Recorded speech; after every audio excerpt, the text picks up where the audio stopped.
We don't want to remove the opportunities for having great content just because it is not live.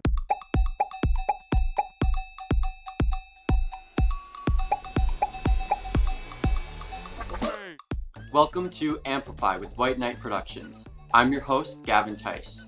At White Knight, we're all about amplifying voices through storytelling, and in this series, we'll be connecting with industry professionals who know how to boost messages far and wide. Today, we're thrilled to speak with Andrew Roby about how to execute an engaging virtual event. Andrew has spent the last 15 years in the event planning industry as both a corporate event organizer and motivational speaker. Through the COVID-19 pandemic, Andrew has completely reimagined virtual events, committing himself to making them a powerful and engaging experience for audiences. Welcome, Andrew. Good to be here. Thanks for having me. So, Andrew, to start us off, would you like to tell us a little bit about yourself and how the COVID-19 pandemic has changed things for you in the past year? I like to call myself event storyteller of Andrew Roby Events, which is a corporate event planning company. I've had a distinct honor of working with 4 other amazing professionals on my team over the last couple of years to do really exciting work in a number of things. But of course, the last couple of months, we have been just overwhelmed with the ability to create content around virtual events and hybrid events. The pandemic has honestly gotten us to be in a place where we never thought we would be. We never thought that we would be remote. We never thought that we would be able to do a lot of things across the country and even the world in a global perspective for our clients that are in need of still connecting with so many amazing people that they tend to reach out to and connect with in person. So, we've seen a variety of virtual event formats over the past year, and some are using entirely pre-recorded video and some are going entirely live, and others are mixing the two.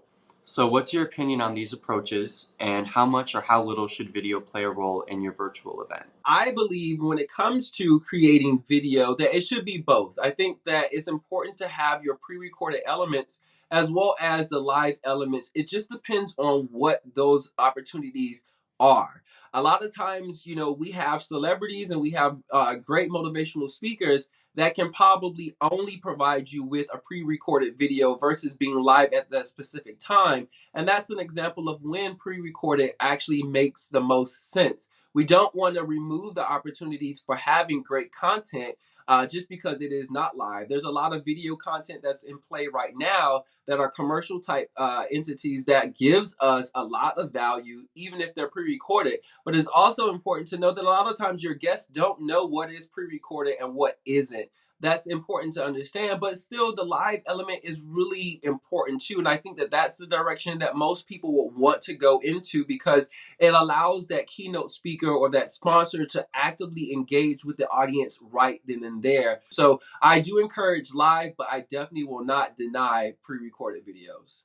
So with the COVID-19 pandemic, we've seen a lot of changes in events, and I would love to know what you think virtual events will look like in the future, how they'll change if we do end up going back in person soon, and if you think virtual events will still be used. As we continue to move forward in 2021 and 2022, virtual events are going to be even more imperative for us to get right. We've had months of experience doing virtual events, figuring out how to be more engaging and creating really good content.